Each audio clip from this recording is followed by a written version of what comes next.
Muy buenas tardes, bienvenidos a otro programa de Ciencia es Cultura. Hoy tenemos la presencia del doctor Fabio Mayorga Niño, quien es docente de la Universidad Pedagógica y Tecnológica de Colombia. Él nos va a exponer su tema Cannabis, usos y mitos.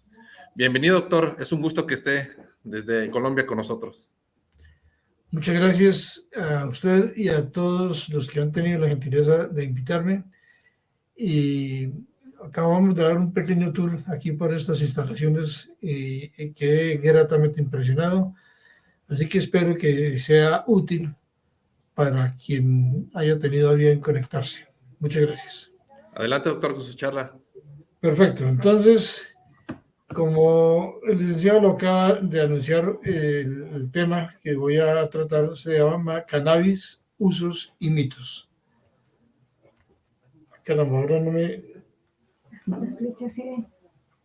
Yo siempre, en alguna conferencia, siempre escribo esta frase de Carlos Dossi: de nada sirve la ciencia si no despierta la conciencia.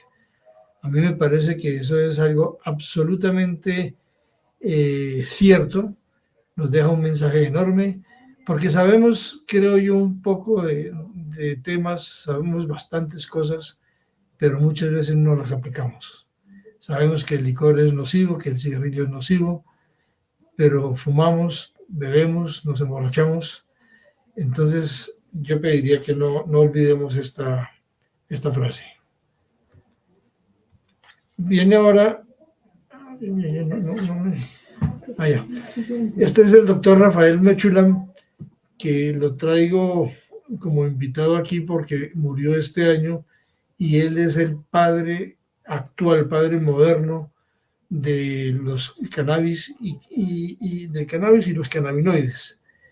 Es el científico que más aportes ha dado a la humanidad sobre este tema. Una foto para que veamos las características rápidamente de la flor. Si hay algún botánico escuchando, sabrá más que yo, por lo menos, que no soy botánico. Bueno, empezando con el tema, algunos aspectos generales que no quiero hacer énfasis en aspectos químicos, pero sí habré de pronunciar algunas palabras químicas porque es obligatorio, y algunos aspectos farmacológicos para entender un poco lo que vamos a hablar. Y se trata de un recuento histórico sobre el cannabis, la cronología de la farmacología del cannabis y el sistema endocannabinoide. Algunos aspectos históricos: habla del periodo neolítico entre 7000 y 3000 antes de Cristo. Empezó esto en China, el uso medicinal aproximadamente desde 2727 hasta la actualidad en Siberia y China, y finalmente en este aspecto histórico se encuentra que hay una tendencia espiritual y recreativa a través de todos los años de la historia por el cannabis. Desde aquel año, más o menos 2700 antes de Cristo, hasta hoy, pues son muchas las visiones, las perspectivas que se han dado alrededor del cannabis. Ahí están algunos: efectos alucinatorios, estimulación del apetito, epilepsia, neuralgias, ansiedad, enfermedades neurodegenerativas, enfermedades mentales, enfermedades hormonales, cáncer, entre otras, porque hay bastantes más. Son tópicos patológicos que tienen que ver con el cannabis. ¿En qué sentido? En el sentido de que hay estudios que pueden ser muy bien tratados con el cannabis. Actualmente, en el mundo, en diferentes países del mundo, todavía no son muchos, lamentablemente, pero en diferentes países del mundo ya se utiliza para combatir algunas de estas enfermedades, y hay algunas otras que todavía no está en ningún país que yo sepa está autorizado. Por ejemplo, tratar el cáncer con cannabis, pero haré algún comentario después. Es supremamente útil e importante. En el siglo XX empezaron a aparecer avances importantes en el conocimiento del cannabis. Resalto en rojo el THC y el CBD delta 9 tetrahidrocannabinol y cannabidiol, que supongo que son términos que todos conocemos, pero si alguien no los conoce, pues tiene derecho a no conocerlos y los estamos comentando. El doctor Rafael Mechúlam, a quien vimos hace un momento, es el número uno que en 1964 determinó la estructura del THC. Poco antes había descubierto y determinado la estructura del CBD y posteriormente se trabajaron CBC y CBG, cannabicromeno y cannabigerol, pero todavía están muy, muy incipientes los conocimientos sobre estos cannabinoides. Los que están en rojo son prácticamente de lo que vamos a hablar, que es lo que se está utilizando actualmente en medicina y que también están dentro de aquellos mitos que vamos a comentar más adelante sobre el cannabis, THC y CBD, sobre todo THC. Viene el sistema endocannabinoide. Hasta 1988, me parece mucho, se decía por qué cuando una persona fuma marihuana siente lo que siente. Y la respuesta sabia de aquella persona a quien uno le preguntaba era porque esos son los efectos del cannabis. Y uno decía, bueno, ¿qué persona sabe mucho? Esta persona me dijo, esos son los efectos del cannabis. Y nunca nos preguntábamos, el común de los mortales no nos preguntábamos, dígame algo más, porque hasta ahí no se ha explicado nada. En 1988, el doctor Mechúlam y algunos otros investigadores junto con él descubrieron en el cerebro de cerdos unos receptores a donde observaron que se unía el THC cuando la persona consumía esa sustancia.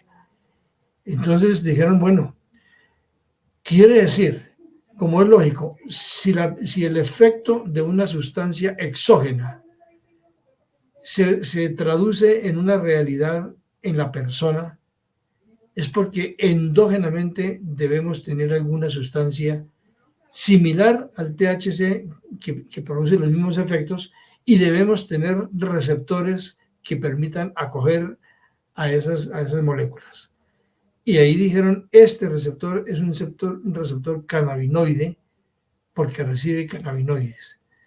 Lo llamaron receptor CB1. Bueno, aquí estoy hablando, se han dado cuenta, desde el cuadro 2, que es el que estoy mencionando.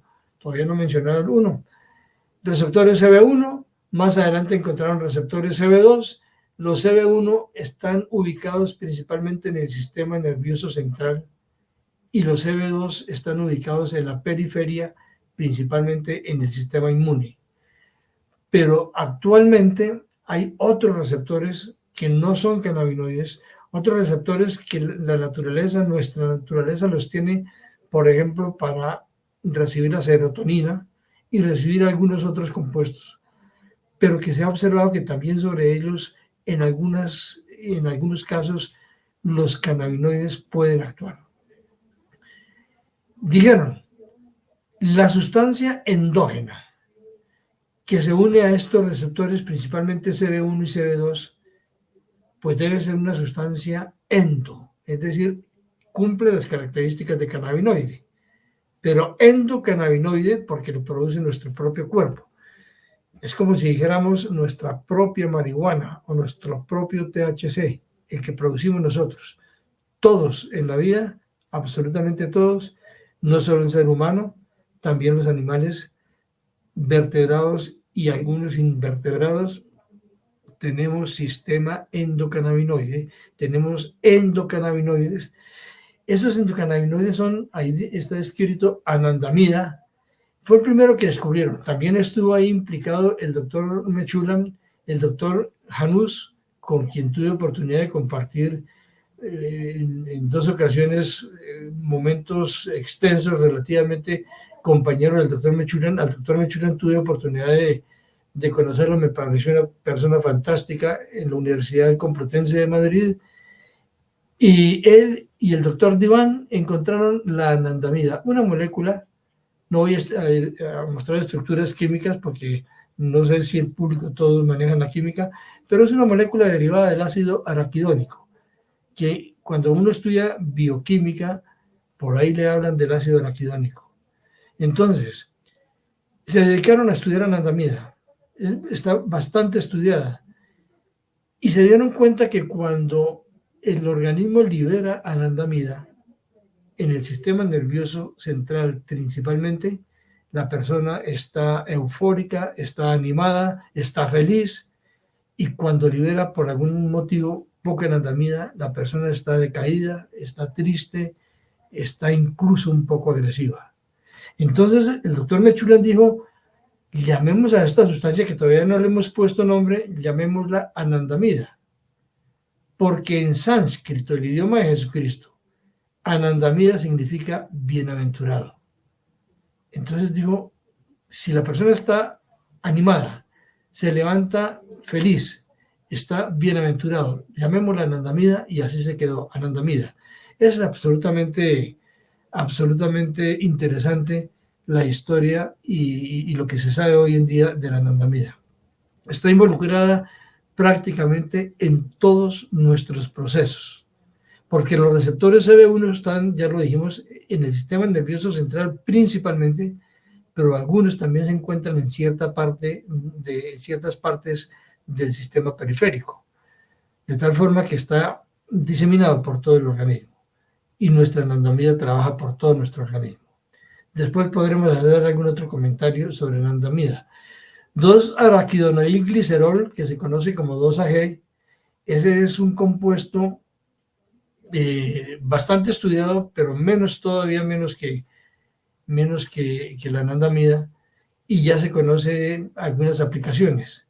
Y hay otros, por ejemplo, el araquidonil dopamina, que está muy poco estudiado, yo particularmente, y si alguien de los que me escucha le llama la atención trabajar algún día sobre eso, me imagino que algunos de ustedes pueden estar pensando, como lo estoy pensando yo en este momento, 2-araquidonil dopamina es un compuesto que podría potencialmente ser útil en la enfermedad de Parkinson, porque nosotros en la enfermedad de Parkinson, la persona que padece Parkinson, lo que tiene es una deficiencia de dopamina a nivel nigroestriatal, de tal manera que si allá en el sistema nervioso central le otorgamos dopamina a través de este compuesto, posiblemente puede ser una ayuda para la enfermedad de Parkinson.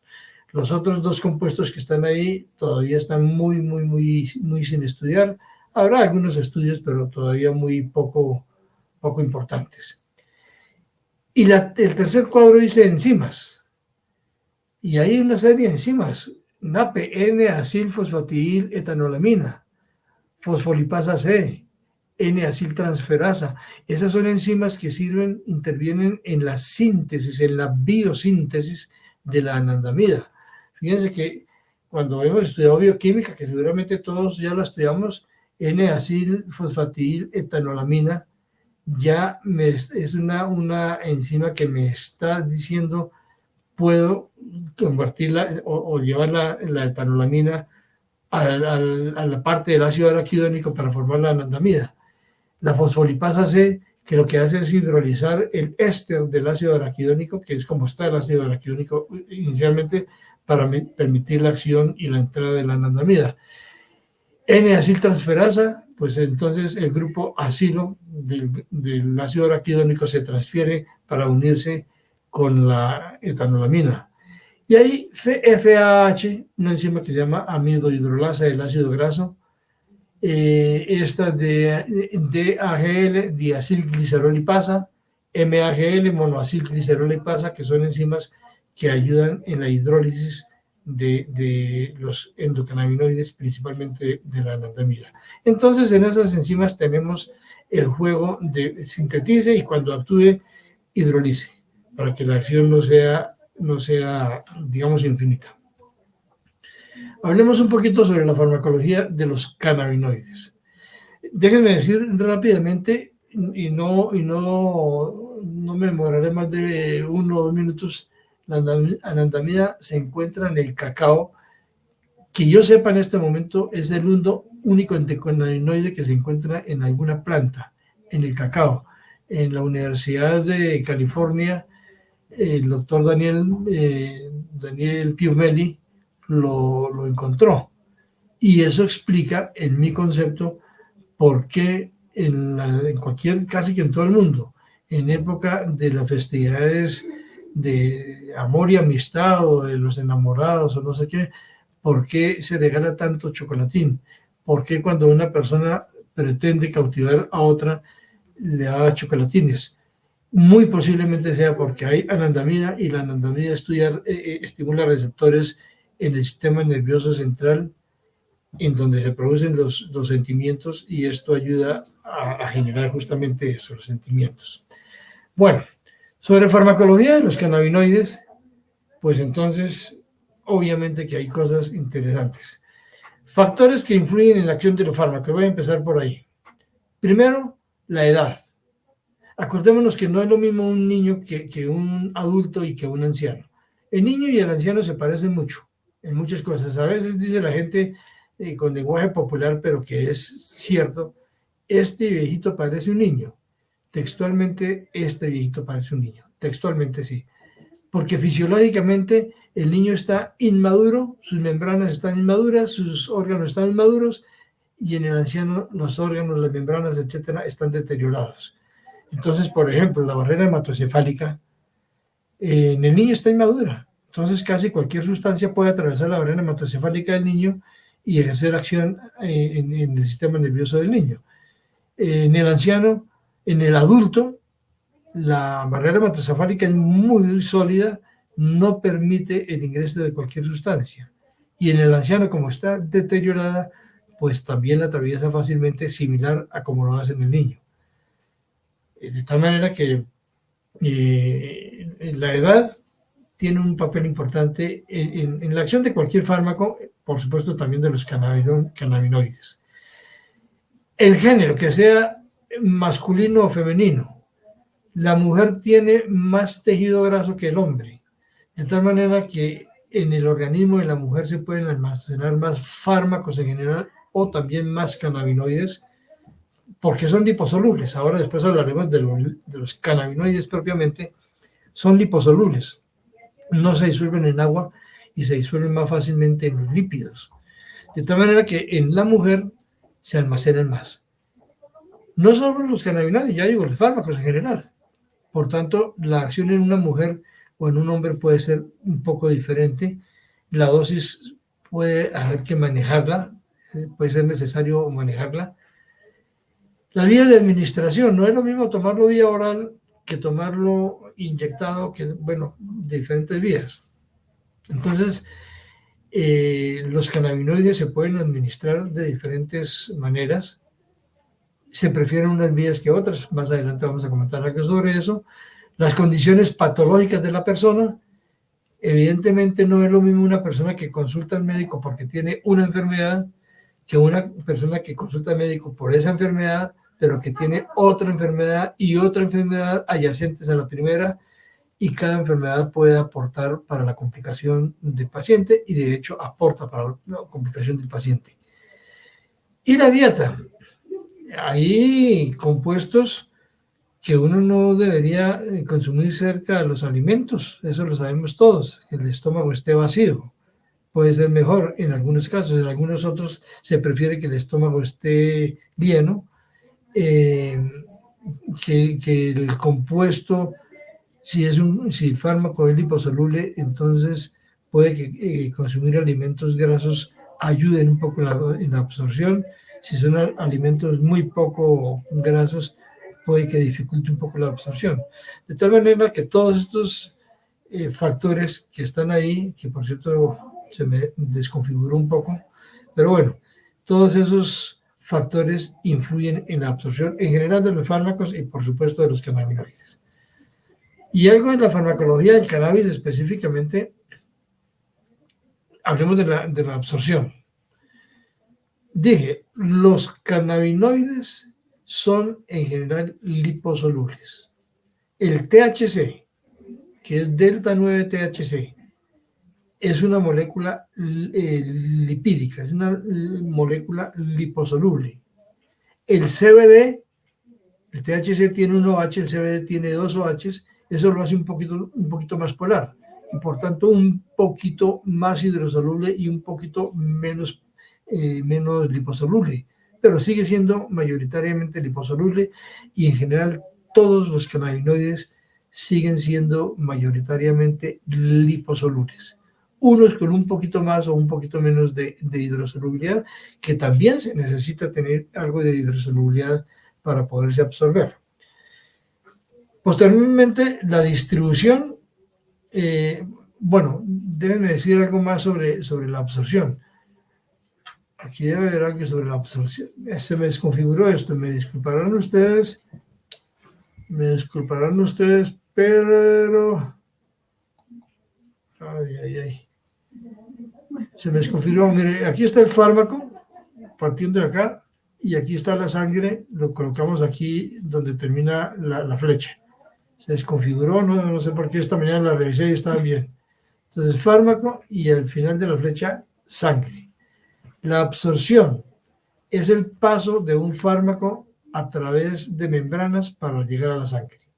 De tal manera que la absorción de los cannabinoides implica que atraviese membranas para llegar a la sangre.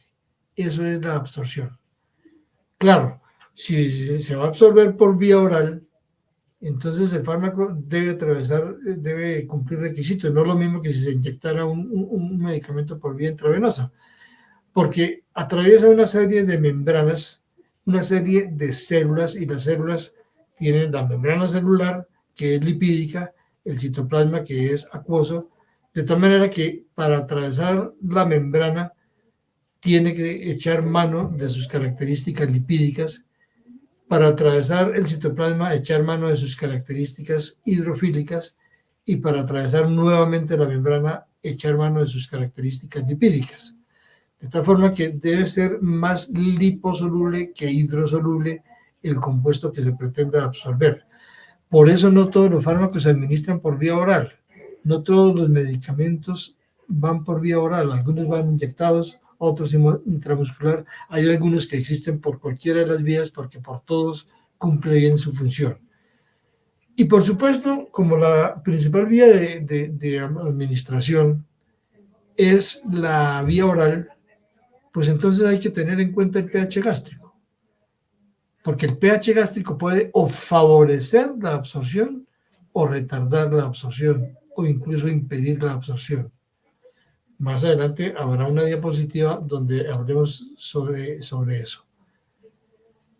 Aquí dice, hablando de los cannabinoides, puede ser por inhalación y el pico máximo plasmático se encuentra entre 3 y 10 minutos luego de la administración. Mayores concentraciones por la vía inhalatoria que la vía oral.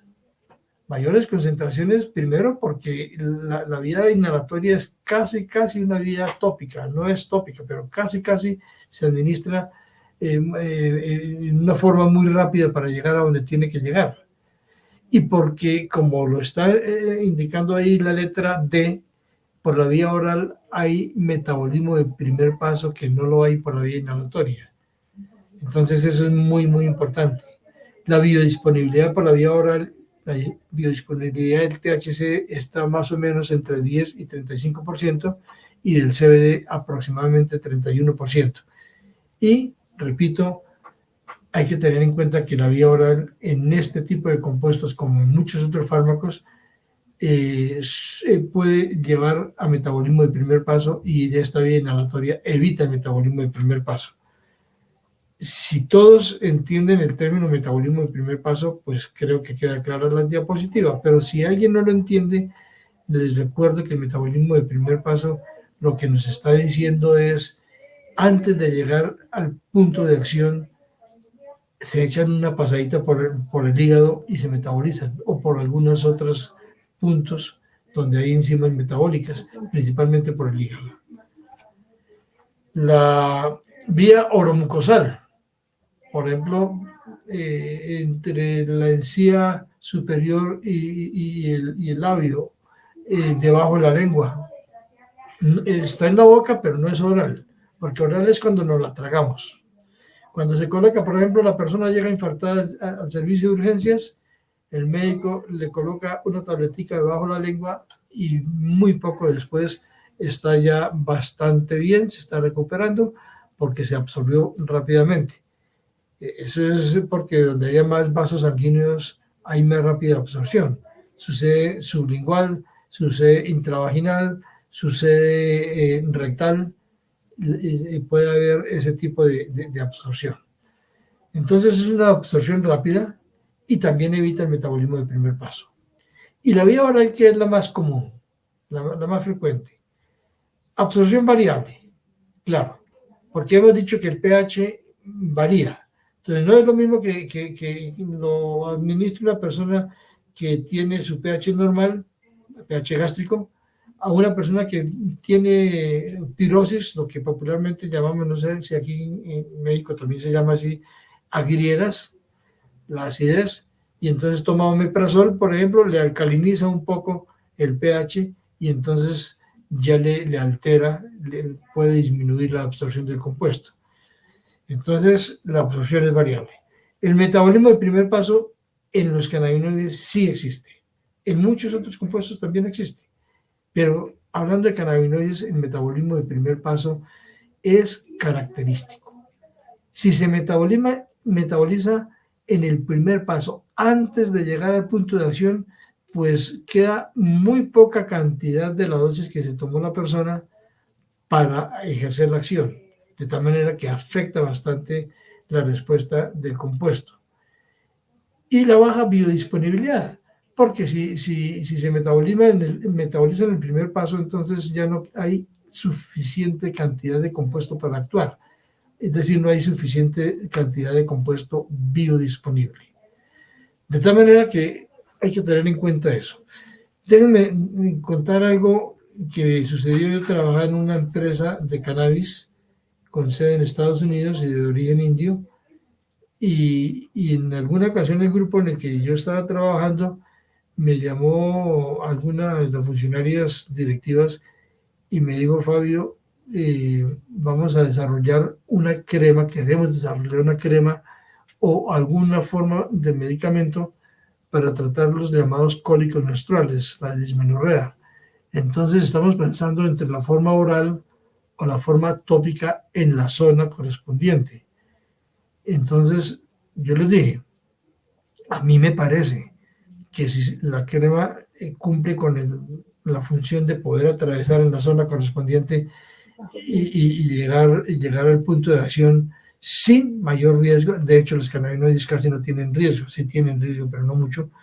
Me parece que eso es más efectivo, porque si se le administra a través de una tableta por vía oral, va a sufrir metabolismo de primer paso y se va a demorar más el tiempo para que empiece la acción, porque se metaboliza prontamente y tiene que hacer todo un recorrido en el organismo. Entonces, en esta crema que les acabo de decir, la diseñaron para colocarla en el punto correspondiente, en el bajo vientre, en el punto correspondiente. Y después me decían que las personas que la han utilizado están felices, que han obtenido un resultado espectacular con cannabidiol. Los factores que afectan la absorción, aquí habíamos dicho algo, el pH gástrico, hablando de la absorción oral, la liposolubilidad, ya lo hemos comentado, el tamaño molecular. No es lo mismo una molécula de tamaño molecular normal de máximo 500 de peso molecular que una macromolécula tipo proteína, simplemente porque el tamaño, el volumen que ocupa un compuesto muy grande es mucho mayor que el volumen que ocupa un compuesto pequeño, y por tanto es más difícil atravesar los puntos por donde debe ingresar. Y la edad, también habíamos dicho que no es lo mismo ser un niño, un adulto o un anciano. Entonces son factores muy importantes para que se lleve a cabo la absorción.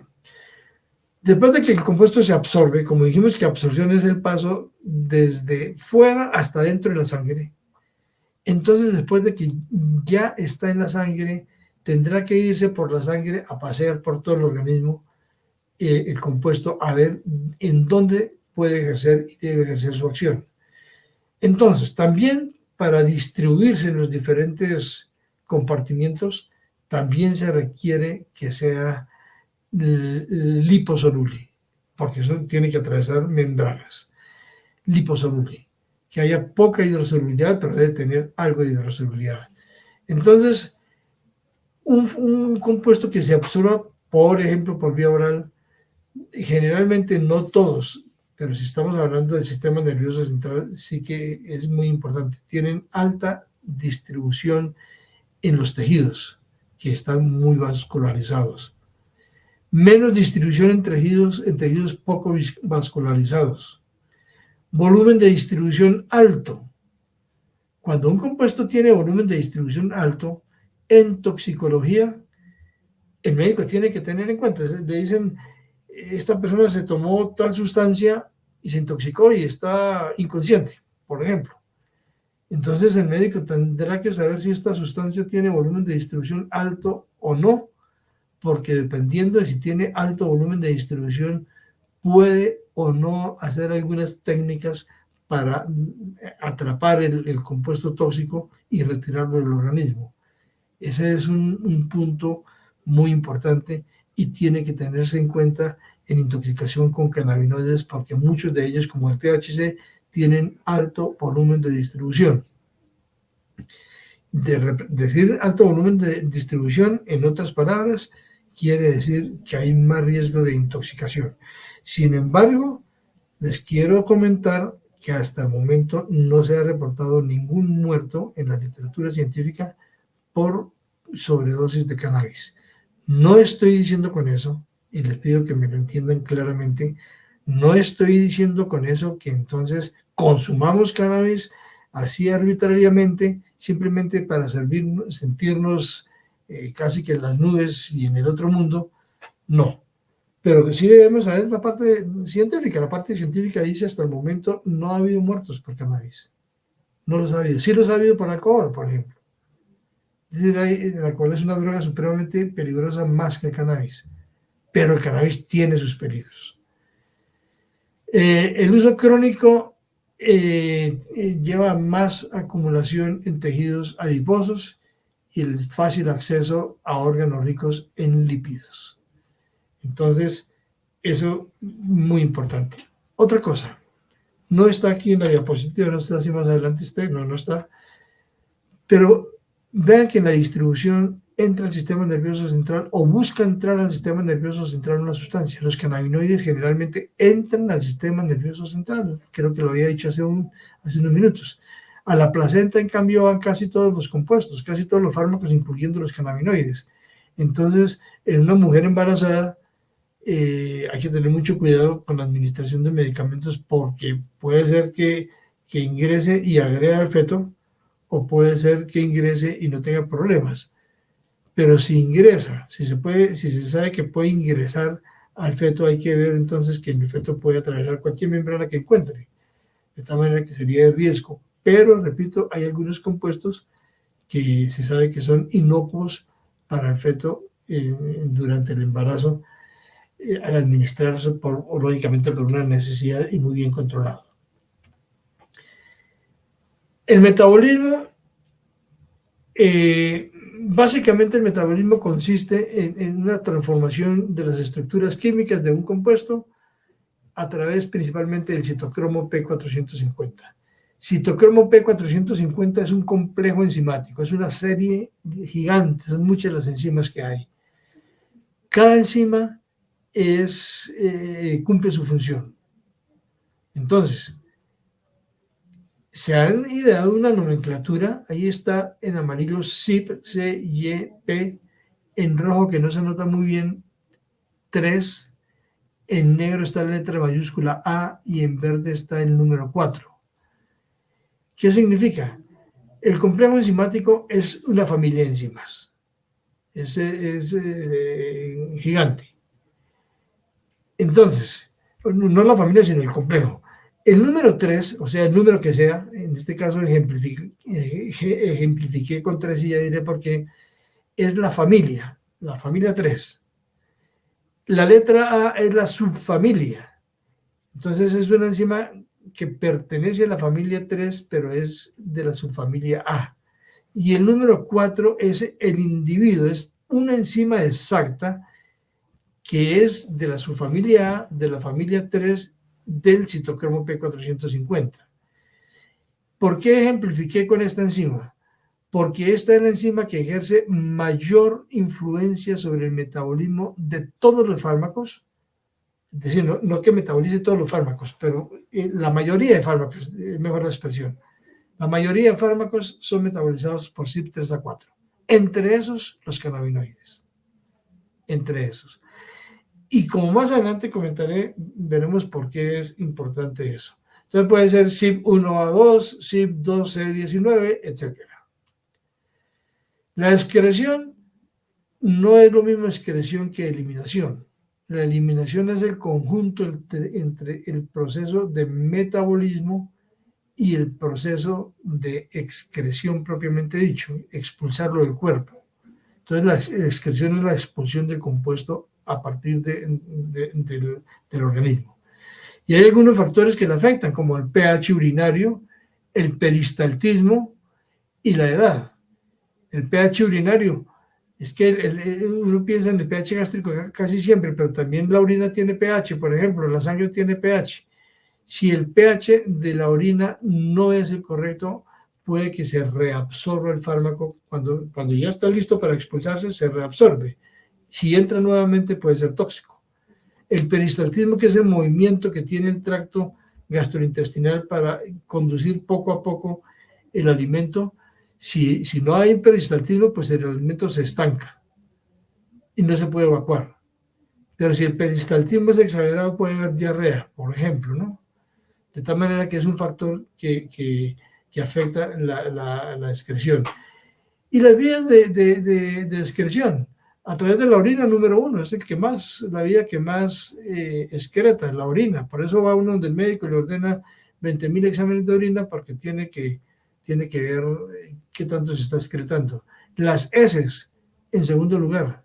Y otros, hablo de sudor, hablo de semen, hablo de fluidos vaginales, también, incluso lágrimas. Algunos compuestos, no todos, pueden ir por esas otras vías, pero mayoritariamente orina y en segundo lugar heces. La excreción, heces y orina, vías medias de eliminación prolongadas. ¿Qué dice aquí? El CBD, después de la inhalación, más o menos 31 más o menos 4 horas. Y después de la administración intravenosa, 24 más o menos 6 horas para ser excretado. El THC, mayores vías medias, tiene mayores vías medias porque es más liposoluble, vías medias de eliminación en adictos que en personas no adictas. Fíjense que cuando dice ahí en adictos, significa que es una diferencia entre la persona que está acostumbrada a consumir estos compuestos con respecto a aquella persona que esporádicamente lo consumió. La farmacodinamia se refiere a los mecanismos de acción, de eso no vamos a hacer un mayor comentario. La relación dosis-respuesta, efectos adversos, efectos terapéuticos, son parte de la farmacodinamia, usos médicos potenciales, efectos terapéuticos y usos médicos aprobados. El caso del cannabis tiene potencialmente muchos usos médicos, pero no todos están aprobados. En algunos países hay más usos médicos aprobados que en otros.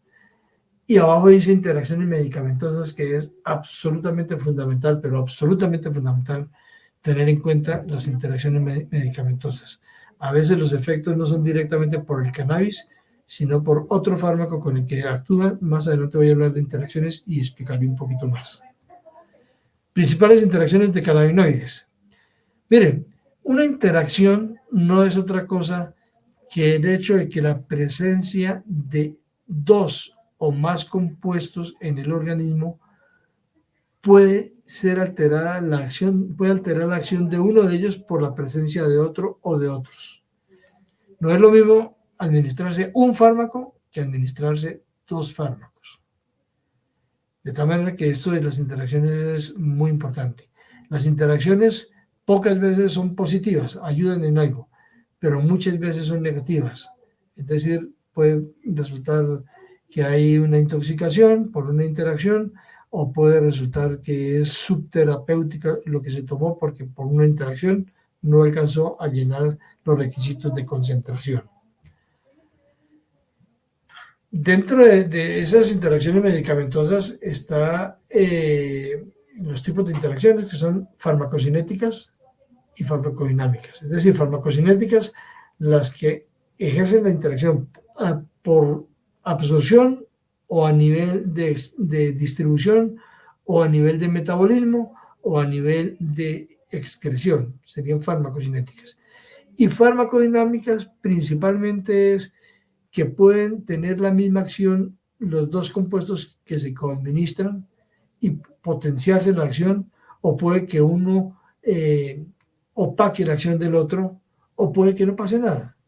Pero son interacciones farmacocinéticas y farmacodinámicas las que existen. Y cuando hablamos de cannabis hay que tenerlo en cuenta. Interacciones farmacocinéticas, interacciones a nivel de absorción, el pH, ya dijimos, pH gástrico, influencia de los alimentos. Esto es la influencia de los alimentos. Creo que todos sabemos que uno no puede, el médico le dice, tomes esto con el estómago vacío. Habrá que aclarar qué es estómago vacío, porque le dicen estómago vacío y la gente suele pensar, pues no como nada antes de tomarlo. Me tomo el medicamento y a los 5 minutos desayuno. Eso no es estómago vacío. Estómago vacío es al menos 1 hora antes de desayunar o de comer, o al menos 2 horas después de comer. En ese intermedio no se puede considerar tan literalmente estómago vacío. Influencia de los alimentos. Lo que acabamos de decir, sí hay obstaculizaciones a veces producidas por los alimentos para ejercer la acción. A veces no, a veces sí. Depende del compuesto. Y formación de quelatos, que es importante. Los quelatos en química, recuerden que no podemos mostrar estructuras químicas, pero los quelatos en química, algún compuesto, por ejemplo, una tetraciclina, tiene oxígenos ubicados en ciertas posiciones, y si entra un ion divalente o trivalente, por ejemplo calcio, por ejemplo hierro más 2 o más 3, agarran el ion, y agarrar el ion, ese es un quelato. Entonces los quelatos tienen carga positiva siempre, y si tienen carga positiva, en este caso podría ser negativa, no se absorben. Entonces eso es para tener en cuenta. Las interacciones en el caso pues de los cannabinoides pues son muchas, pero voy a escribir unas pocas. Ahí dice alprazolam, en la columna de la izquierda todos esos compuestos son benzodiazepinas. Ahora se utilizan las benzodiazepinas menos que antes, pero se utilizan. En la columna de la mitad dice vida media. Vida media es el tiempo que se emplea para reducir una dosis a la mitad. Es decir, si la dosis es de 100 miligramos, cuando llega a 50, por ejemplo, empleó 5 horas. Entonces la vida media es 5 horas. A partir de 50 para 25 debe ser 5 horas. A partir de 25 para 11.5, entonces también 5 horas. Independientemente de la cantidad, el tiempo para llegar a la mitad es el mismo siempre. Para el fármaco, cada fármaco tiene diferente. Y el metabolismo de las benzodiazepinas es por CYP2C19, una de las enzimas, y CYP3A4, la enzima que mostré. Pero ocurre que hay cannabinoides inhibidores, inhiben justamente esas enzimas, y otras dos también, otras 3. El CBD y el THC inhiben esas enzimas. Entonces, imagínense ustedes, las benzodiazepinas son depresores del sistema nervioso central. Se administró alprazolam, por ejemplo, o si quieren el diazepam, que es más conocido, pero bueno, cualquiera de las que está ahí se administra. Pero la persona consumió CBD o consumió THC. Puede que no sea una dosis tóxica de esos cannabinoides, pero consumió y puede bloquear el metabolismo de cualquiera de las enzimas. Por ejemplo, que fuera de cualquiera de las benzodiazepinas. Por ejemplo, que fuera el diazepam. Si no se metaboliza, se acumula, porque el metabolismo no es otra cosa que el cambio de la estructura, lo habíamos dicho, que tiende a polarizar la molécula para hacerse más hidrosoluble. Entonces, si está bloqueada la enzima o las enzimas que metabolizan un compuesto, pues no se metaboliza, continúa siendo como el que era, y si es una benzodiazepina, es muy, muy poco polar. Por tanto, puede atravesar fácilmente la barrera hematocefálica. Entonces, si la persona consume diazepam y consume un cannabinoide, CBD o THC, es posible que a una dosis normal de la benzodiazepina, a una dosis normal, puede quedar dormida, puede sufrir de una somnolencia demasiado potente, puede tener depresión respiratoria por acción del cannabinoide. Vale. Esta es una tabla que yo, a partir de una tabla de un libro que se llama Farmacología de Katzun, la tomé. Lo que está en negro la traía la farmacología de Katzun, pero lo que está en rojo, de los cannabinoides que aparecen ahí, CBD, THC, CBC, CBG, todos esos cannabinoides, los adicioné.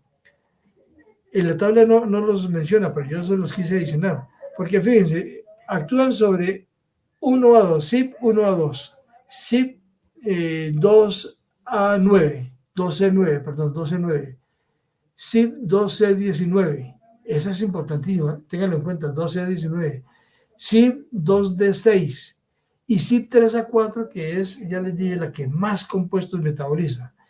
Cualquiera de esas enzimas puede ser inhibida por THC, inhibida por CBD, inhibida por CBG, inhibida por CBC, cannabigerol, cannabicrómeno, inhibida. Y si la inhibe, entonces ya saben ustedes lo que puede suceder.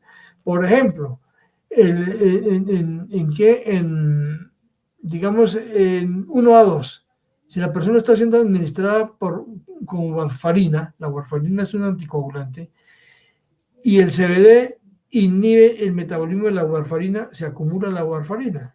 Y si se acumula, la persona puede sufrir hemorragias y hemorragias severas.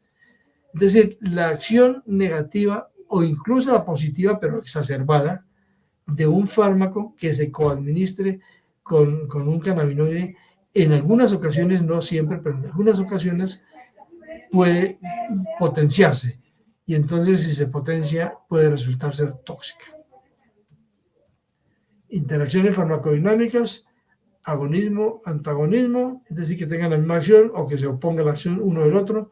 Efecto aditivo es, las interacciones son cuantificables. Supongamos, una acción de un compuesto es 3 y la acción del otro compuesto es 4. Aditiva es si la acción de los dos en total da 7, 4 más 3 da 7. Y un efecto sinérgico es que si uno es 3 y el otro es 4, y al administrar los dos no da 7, sino da 8, o da 9, o da 10. Es decir, el efecto aditivo es el efecto sumatorio matemático y el efecto sinérgico es que la sumatoria es mayor que la suma matemática. Mayor. Propiedades de algunos fitocannabinoides. Aquí está el cannabidiol, la absorción oral, metabolismo de primer paso, conversión a THC. ¿Por qué conversión a THC? Aquí lo comento de una vez. Cuando hablamos de metabolismo dijimos que hay enzimas que pueden ser inducidas o pueden ser inhibidas. La enzima 2C19, CYP2C19, es la que hace que el THC, que es psicotrópico, psicoactivo y que produce esos problemas que todo el mundo le tiene miedo, se convierta en 11-hidroxi-THC. Quiere decir, en la posición 11 de esa molécula se mete un OH. Y ese 11-hidroxi-THC es altamente psicoactivo, mucho más que la molécula THC en sí misma. De tal manera que el cannabidiol,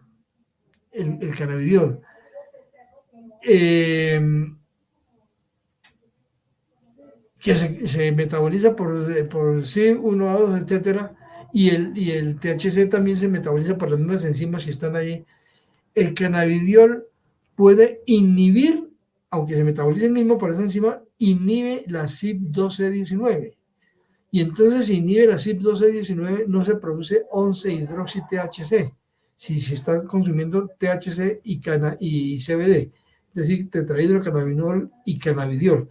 Si se consumen los dos, eso es una ventaja, por una parte, porque pueden tener una acción similar, sinérgica o al menos aditiva, y por otra parte porque el CBD disminuye los riesgos de psicoactividad del THC.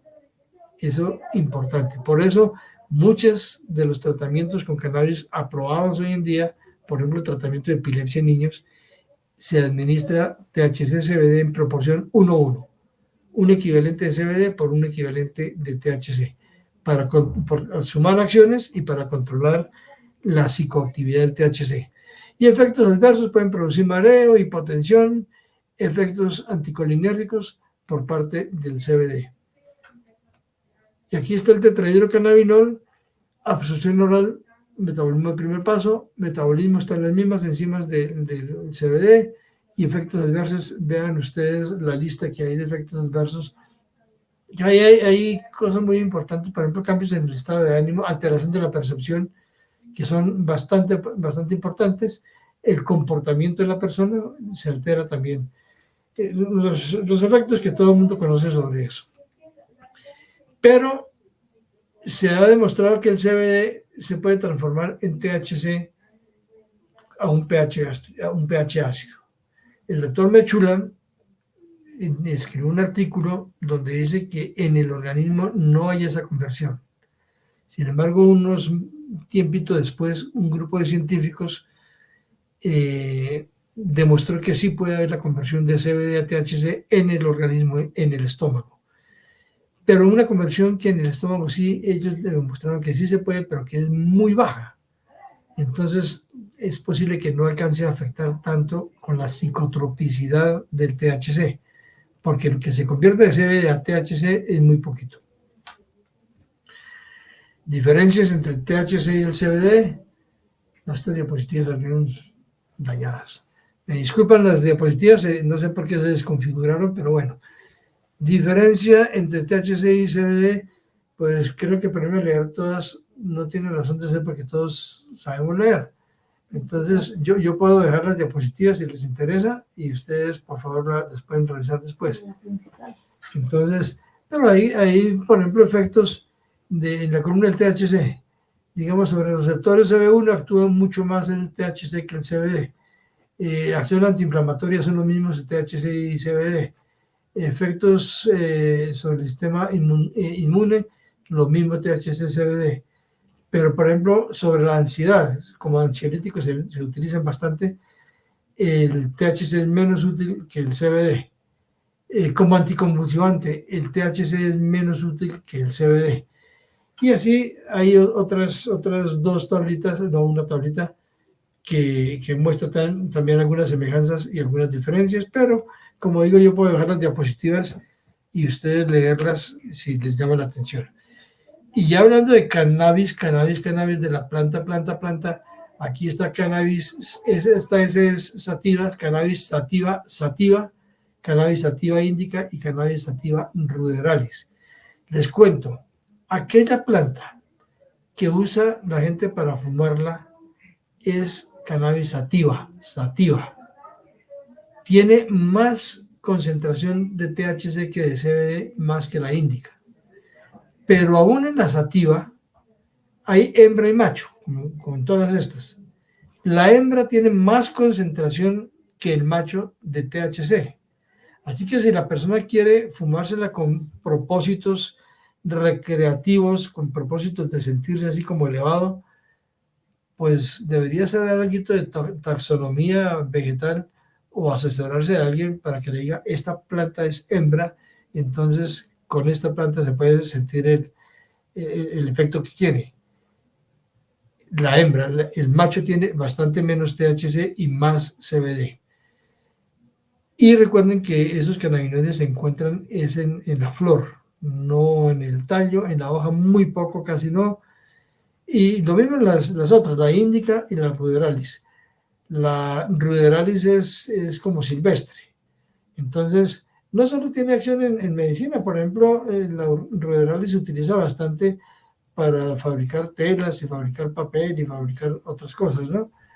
Pero hablando de medicina, que es en lo que me enfoco yo, pues es la sativa y la sativa, Principalmente, aunque hay quienes dicen que cualquiera de las dos, hembra o macho, pero yo prefiero que sea la macho porque tiene un poquito menos de THC. Aquí está la sativa, composición química de la sativa, ahí están los cannabinoides y están los no cannabinoides, hay muchos, seguramente ustedes habrán estudiado, algunos de ustedes, algo de fitoquímica, flavonoides, etcétera, que esos son compuestos, entre otras cosas, antioxidantes.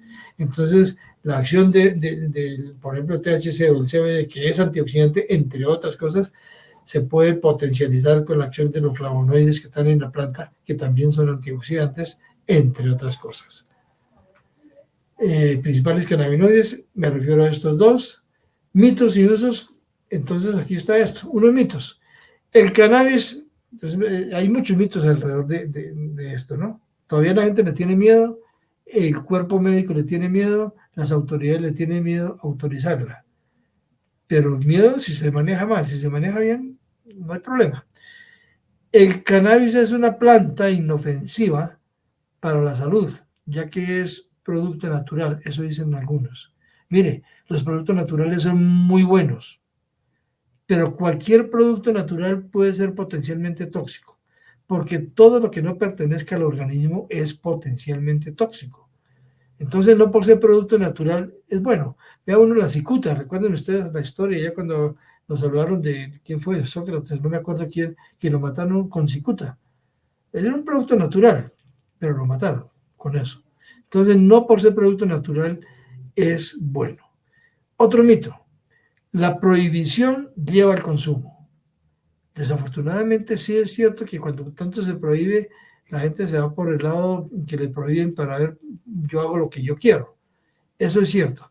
Pero uno por conciencia debe decir, si la prohíben o por lo menos si le recomiendan que no se use, por algo será. Acuérdense, acabamos de comentar, el THC está muy concentrado en cannabis sativa, hembra más que el macho.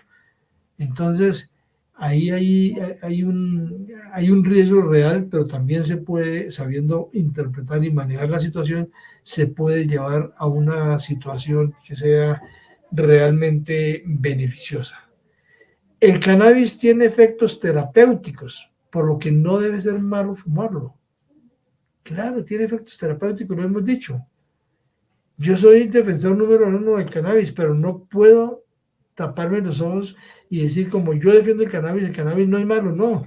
El THC mal manejado sí es peligroso, produce efectos psicoactivos, psicotrópicos, sí es peligroso. Pero no, lo que yo quisiera que se piense es, no puedo decir que la marihuana es mala o que la marihuana es buena. Llámelo cannabis. Cuando se habla de medicina se prefiere decir el término cannabis. Que el cannabis es bueno o malo. Hombre, bueno para muchas cosas sí. Malo si no se sabe manejar también. Si necesito THC en el medicamento que voy a formular, pues debo saberlo manejar, las cantidades correctas, impedir que se transforme en el organismo a 5-hidroxi-THC. Entonces, eso me parece que es supremamente importante. El consumo de cannabis puede controlarse, ya que no produce adicción. No. Hoy en día se ha demostrado que sí produce adicción. No produce la misma adicción que otros compuestos, estamos de acuerdo, pero sí produce adicción. También está demostrado. Entonces, estos mitos tienen su contraparte. Y el último que está escrito aquí es fumar cannabis resulta menos perjudicial que fumar tabaco. Hombre, lo perjudicial del tabaco, lo número uno perjudicial es la combustión.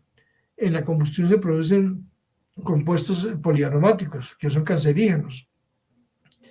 En la combustión de los compuestos que están en el cannabis también se producen poliaromáticos que son cancerígenos. De tal manera que sea más o menos pues regularcito, ¿no? El tabaco realmente tiene nicotina, el cannabis no. La nicotina por sí misma es un alcaloide bastante peligroso, pero parte de la nicotina también combuste. De tal manera que a mí me parece que aunque haya algunas diferentes, si uno se pone a estudiar esto muy sutilmente, Pues sí encuentro diferencias realmente, pero en general son muy parecidas, muy similares, porque lo más importante es la combustión de cualquiera de los productos que sea. La combustión lleva a poliaromáticos y los poliaromáticos son cancerígenos. Entonces, fumar cannabis también puede llevar a cáncer, todo en su justa medida. Patologías potencialmente tratables con cannabinoides, ya mostramos algunas, aquí hay otras, dice dolor, muy empleado para el dolor, muy empleado como ansiolítico también, en el insomnio también, antes se utilizaban las benzodiazepinas, ahora se prefieren los cannabinoides. En esclerosis múltiple, escuchen porque esto es bien importante, no sé si hay algún país donde ya lo tengan autorizado para tratar la esclerosis múltiple. En cáncer, tuve la oportunidad de conocer a uno de los científicos más importantes en el mundo en el estudio de los cannabinoides y que trabaja mucho orientado hacia el cáncer, un profesor de la Universidad Complutense de Madrid. Es absolutamente maravilloso, pero no está autorizado todavía para ser utilizado como antineoplásico. Pero es un compuesto bastante útil. El CBD también, pero más el THC. En encefalopatías pediátricas también está demostrado, pero tampoco está aprobado. Trastornos mentales, este es interesante, porque la gente dice, no, el cannabis lo puede volver a uno loco. Tienen razón, si tiene mucho THC, si no se sabe manejar, lo puede volver loco, estamos de acuerdo. Pero sirve para tratar enfermedades mentales, sobre todo esquizofrenia. Entonces dice uno, pero ¿cómo va a servir para tratar esquizofrenia si puede volverlo a uno loco? ¿Cómo va a tratar la esquizofrenia? Es que hay que saber manejar la planta. Busque que tenga CBD o ahí el CBD y no que tenga THC. Entonces va en el manejo. En infecciones, eso es importantísimo. Nos estamos quedando sin antibióticos por el mal uso de los antibióticos. Se ha demostrado que muchos cannabinoides tienen acción antiinfecciosa, pero muy importante acción antiinfecciosa. Ahí está escrito COVID-19. En el COVID-19 está demostrado que es útil. Y el tratamiento que se ha hecho con COVID-19 es a partir de dexametasona, que es bueno, pero que es muy peligroso. Una dosis de más de 5 días es muy peligrosa, como todos los corticosteroides. Pues los cannabinoides tienen esa virtud de ser útil, por ejemplo, en COVID, sin ser agresivos, pero procurar que no sea el THC. En enfermedades neurodegenerativas, yo trabajaba hasta hace poco, les conté hace un momento, en una empresa de cannabis en investigación, y estábamos diseñando unas moléculas para la enfermedad de Alzheimer a partir de cannabinoides. Y pues la impresión es que ofrecen bastante esperanza. Yo no creo, sinceramente, que para curar, pero sí para manejar muy bien manejado al paciente. Y en epilepsia, sobre todo epilepsia de niños, ya les había comentado, es muy importante, muy buena acción. Está aprobado. En mi país, por lo menos, está aprobado, se maneja bastante, sobre todo epilepsia refractarias. Epilepsia refractaria es aquella que no cede con ningún tratamiento. Y le han puesto CBD, por ejemplo, y el niño mejora casi instantáneamente. Hace un tiempo entrevistaron a una señora panameña que tenía a su hijo que llevaba no sé cuántos años convulsionando varias veces al día. Los mejores especialistas no podían controlarlo. Alguien le habló de cannabis, se fue fuera del país y le ordenaron CBD, pero no se podía importar para Panamá. Pues ella empezó a llevarlo, a comprarlo, pues, digamos, por debajito, ¿no? A comprarlo. Y el niño, cuando fue a la entrevista de la señora, llevaba 2 años que no había vuelto a convulsionar.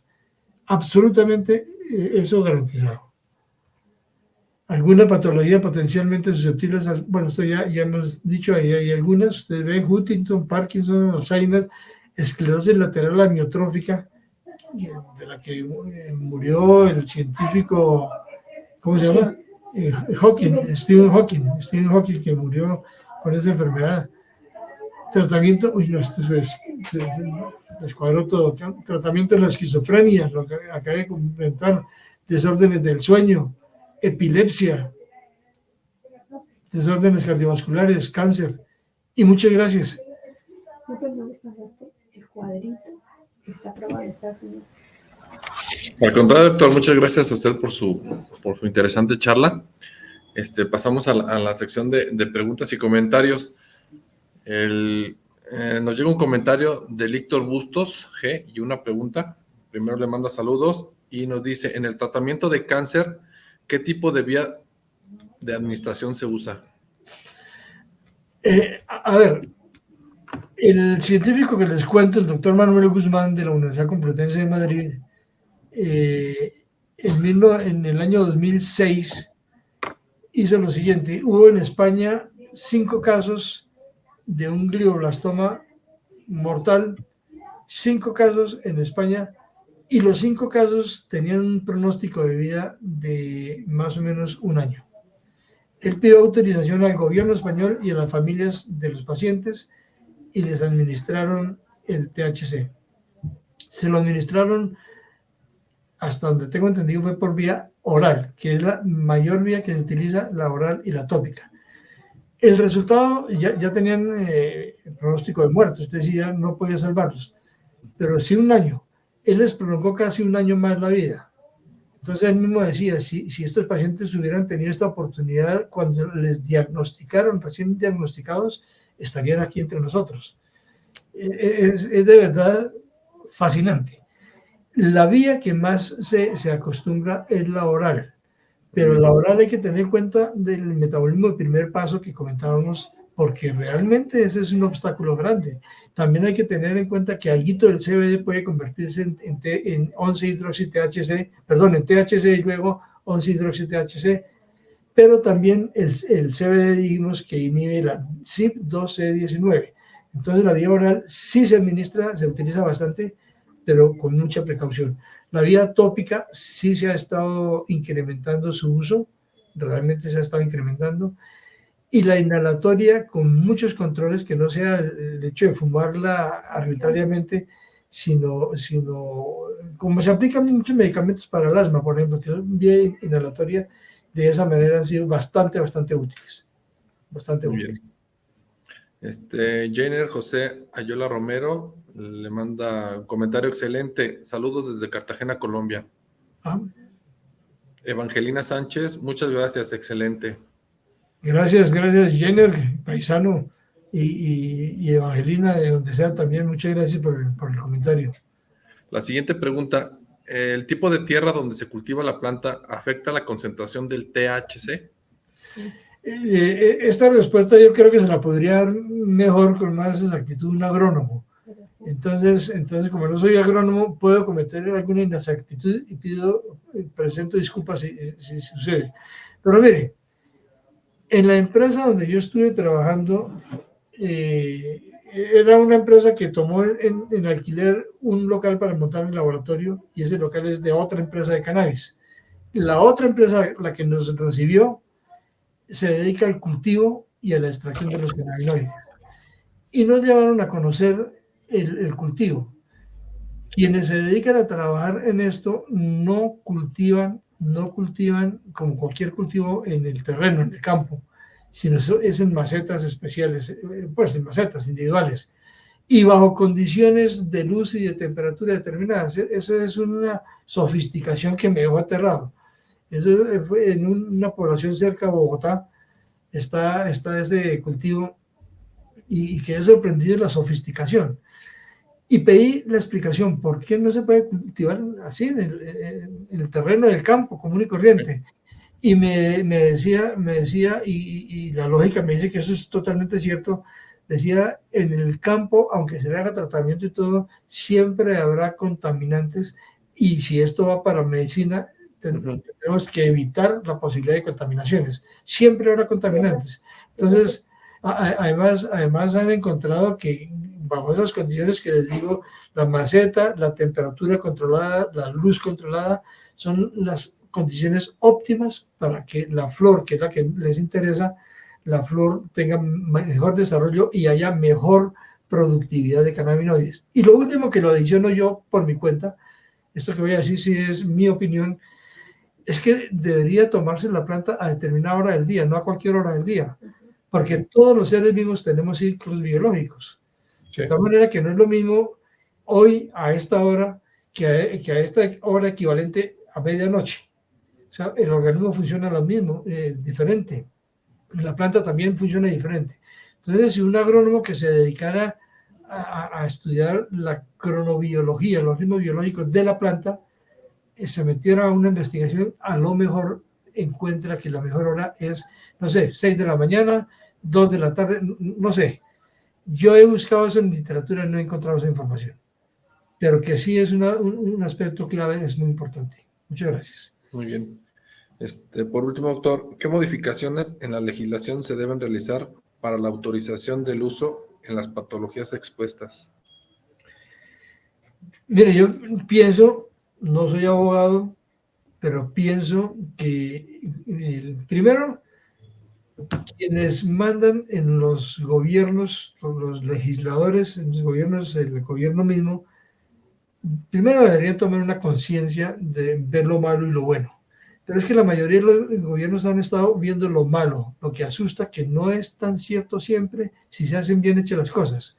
Entonces, pienso que sí debería haber una legislación que diga, que ordene a quien esté interesado en trabajar en esto, que ordene, que se documente, que estudie.